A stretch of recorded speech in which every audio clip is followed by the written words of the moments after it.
skipped his way through some moments of brilliance. Wigan looked more than comfortable once they went 2 scores ahead. Lots of enthusiastic endeavour from Lee, but lacked composure close to Wigan's line. Do you know, I was sat thinking about George Williams at work earlier this week. Why the hell have we not been taking the piss out of or making more of the fact that he's got the same name as the guy that composed the Star Wars music? And then I realised that it's because that guy is John Williams. Honestly, I was sat there. I even wrote it down on my notepad at work. George Williams, Star Wars music, question mark, question mark, question mark. And then later on in the day, I went, oh no, I have to throw it in the bin. Well, were you there? I don't know how this fell in your weekend. Yeah, I was there, yeah. Excellent. What did you make of it then? Well, it was awful conditions and a very disrupted Wigan side with first Joe Burgess. I think it was a knee injury in the end.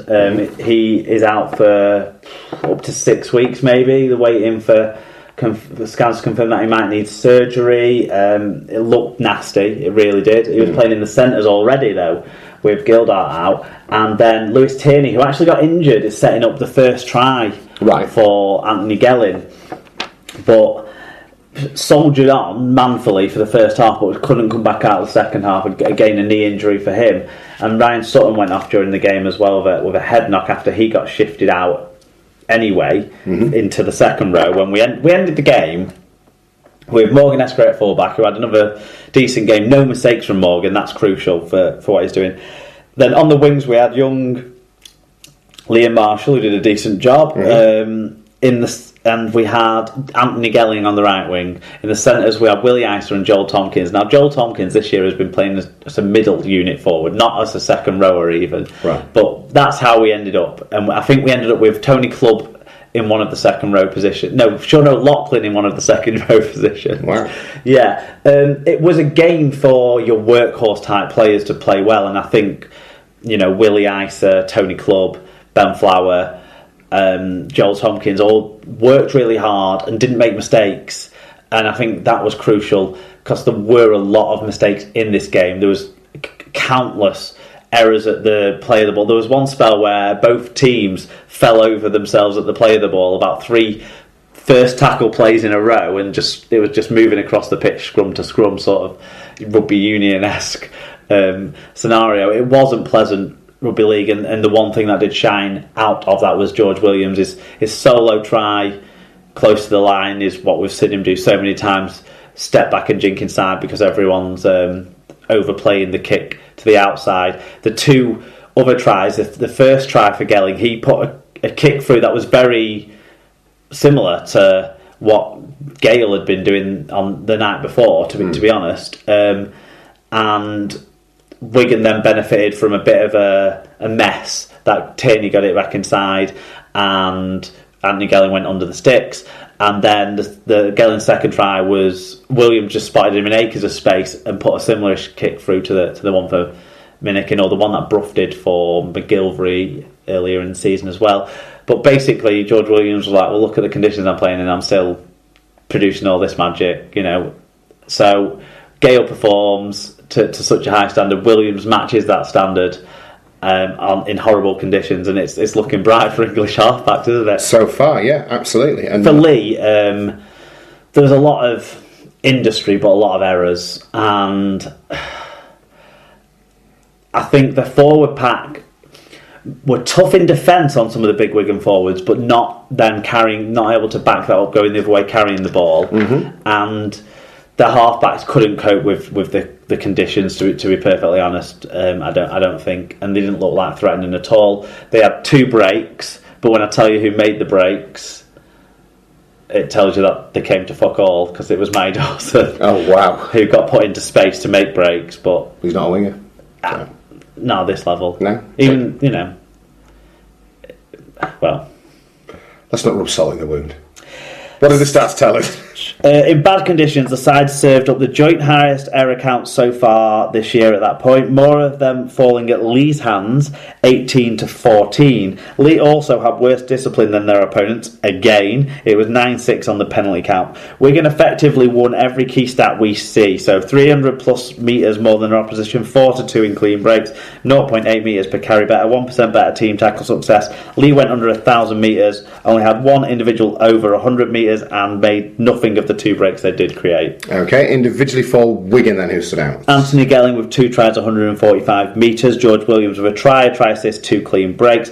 Liam Farrell, 161 metres. Taulima Tautai, who probably had one of his longest stints in a Wigan shirt actually in this game.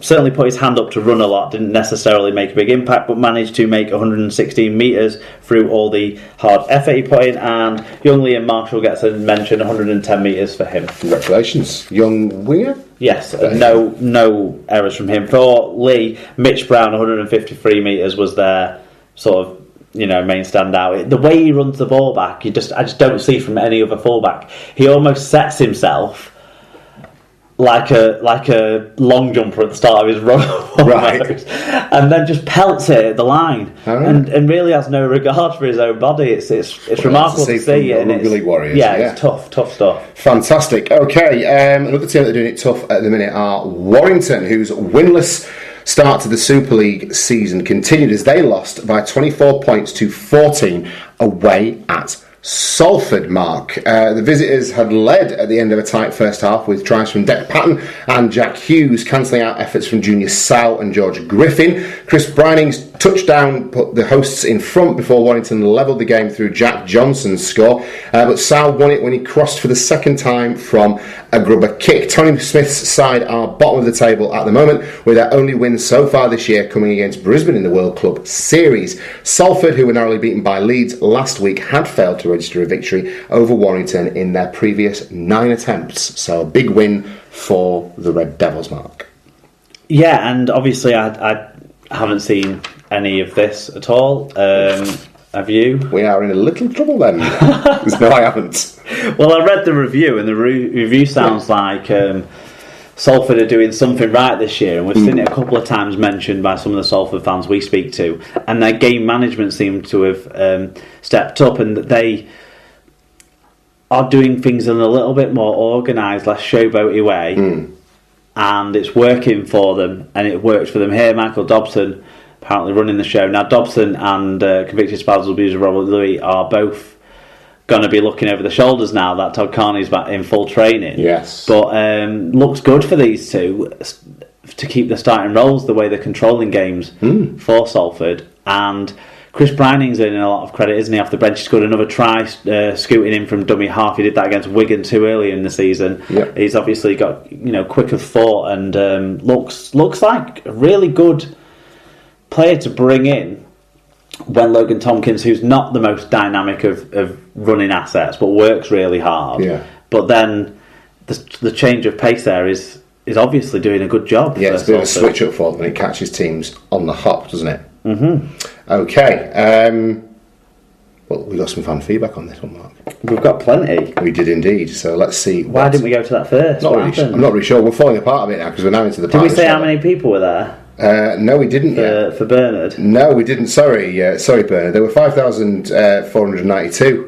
Okay, and at Wire Joe said, a scrappy game from both sides in the first half. Salford managed to get themselves together in the second and deserved the win in the end. As far as we were concerned, there seems to be no intensity, drive or desire going forward, and I can't see where the spark is going to come from. At least we're not playing anyone decent next week. There you go. Hitman Handel said Salford's game management was top notch, with convicted spousal abuser Robert Louis and Dobson really taking leadership in the match.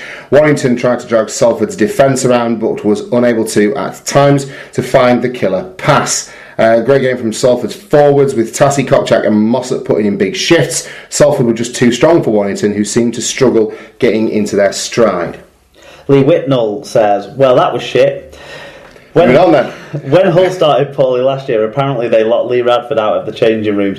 You won't have heard about this because it was never mentioned by anybody. Perhaps the lads could try this approach with Tony Smith after we get spanked by Wigan. Worth a try. Well done, Salford. It is worth a try, particularly since it was a rainy night in March, which is the other thing that goes along with that conversation. Yeah, was it round 4 as well? It was very near to that, round 4 or round 5, There you go. So you're a week behind, but we could have. It might happen next week. You never know. We might get it. Tyler Casfan comes down from hoovering in his bedroom long enough to say Salford looking like more of a team this season with no big egos spoiling their chances. They will comfortably make the top 8. Warrington not showing enough intensity to compete so far, but one win should kickstart their inevitable rise up the ladder. Brian Davies said, listen to the commentary of this on Sunday morning.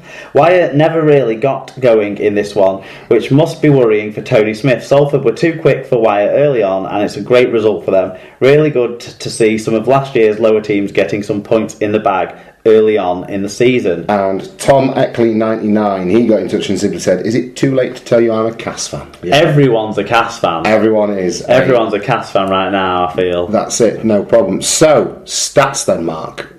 Did we put together a game stat pack for this? I haven't got team stats, no. Okay. Because I didn't have time when I got home. No worries. That's fine. But we have individuals. Junior Sow, 2 tries, 1 try assist, 120 metres. Mark Flanagan with 41 tackles. Lee Mossop with 102 metres. And George Griffin with a try assist. He's obviously settling in a bit more to being back in the back row. Yeah. This season, I guess. Yeah, clearly been more effective for Warrington, who stood out for us then. Well, Kurt Gidley was back and he ran for 114 metres. Joe Westerman kept his strong efforts this year going on. 42 tackles, he didn't miss a single tackle. Mike Cooper has started well as well, 108 metres. There you go. Interestingly enough, Lee Mossop was the only Salford prop to go over 100 metres in that game as well. So whilst the players were putting shifts in, they weren't quite hitting the KPI on that one, so they're sharing the workload quite well. Well, if you look around at some of the teams that manage to work games rather than relying on individuals, you won't see that many 100-metre games from anyone at, say, Wigan, for example. And that's the way that they set up in the forwards, is hard work, not flash work necessarily. There you go. Yeah. Oh, interesting perspective. Wonderful stuff. Right, final game of the weekend then. Who saw this coming down in the south of France? Well, I'll tell you who did see it happen. 7,254 of the Catalans' finest. Braved the weather. Probably even the worst of the rains. I know, absolutely. And they sort of draw 14 points apiece. Mark's, the housewives' favourite, Reece Hanbury, earned with a late try, earning Widnes Vikings a first point of 2017 in atrocious conditions against the Catalan Dragons at the Stade Gilbert Brutus. After a first half in which Widnes were dominated by the Catalans, who scored tries through Braden Williami and Richie Myler, they fought back in the second period. Patrick Arvan's try at the end of the first 40 was followed by Tom Alberson, and Hanbury scores to level things up. Luke Walsh did go for a late drop goal in the mud, but it was wide. I read that it didn't even bounce. Oh, did you not? I didn't see the game. No. Did you see the game? No, I was. Oh, you were going. I was going out at that point, so no. And then I wasn't. I had her in on Sunday, so I wasn't back in time to watch it. Fair enough. Well, Alan Walker certainly saw it. He said, "Slippery and wet weather up north." In brackets, sunshine in Barcelona. Too many mistakes to make it a classic. Both teams put in, though. New Barca recruit Myler scored to jump Messi and Ronaldo for the Golden Boot. At full time, he's in the car and off to Camp Nou for tonight's match. Hashtag that's football. Hashtag different league. Second half became a game in the swamp. Players needed webbed boots and a snorkel. Hashtag love summer rugby. Jay Green got in touch and said there are two sides to this result. One is what a result to go away to Catalan and get a result on that awful pitch. We just aren't used to getting muddy. Secondly, I was slightly disappointed not to have won. We could have took the drop goal. All in all, it's good to see Wire at bottom of the league. First time they've picked up anything from a trip to Catalan since the two have both been in Super League, so I think you should be focusing on the positives, Jay. Paul O'Brien said, hard game, thought Catalans were the better in the first half. Widnes just didn't do the basics right. Better second